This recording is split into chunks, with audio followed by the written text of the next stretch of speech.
Floodwaters and concerns during rainy season are expected to ease as the Sunog-Apog pumping station finally starts its operation.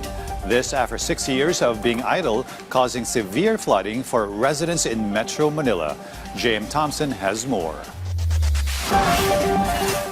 After 6 years of sufferings by Manila residents from severe flooding every time it rains, finally, floodwaters in Manila will be reduced and will recede quickly due to the opening of Sunog-Apog pumping station this June. The said pumping station was left idle for 6 years because it was damaged and therefore unusable. Because of this, Manila residents had to endure flooding year after year, especially during typhoons or the southwest monsoon. 6 na taon na, sa tagal ng panahon, hindi ito gumana.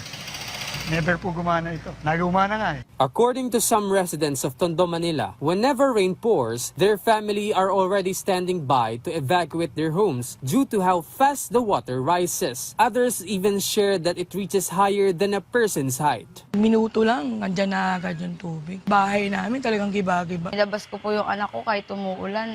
Mailigtas ko lang po kasi sobrang taas na po ng baha. It can be recalled that Secretary Dizon has been making successive assurances that the pumping stations across Metro Manila will function properly, especially during a heavy downpour that often cause severe flooding. It was discovered that many of these were literally not working for a long time, which is why floodwaters rise so rapidly in various parts of Metro Manila. President Ferdinand R. Marcos Jr. personally ensured the operation of the pumping station so that it could immediately help recede the flood.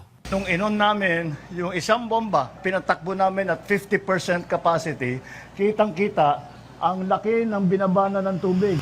Pinag-aralan natin, ngayon naayos na po natin. Manila residents are hoping that the operations of the Sunog-Apog pumping station will continue uninterrupted so that it can lessen their worries whenever it rains. Papasalamat kami, nandyan na si pumping, panatag na kami pag tuwing bumabagyo. The DPWH continues to ensure that the pumping station will be utilized, and they are making sure that these are operational, especially now during the rainy season. J.M. Thompson for The Nation.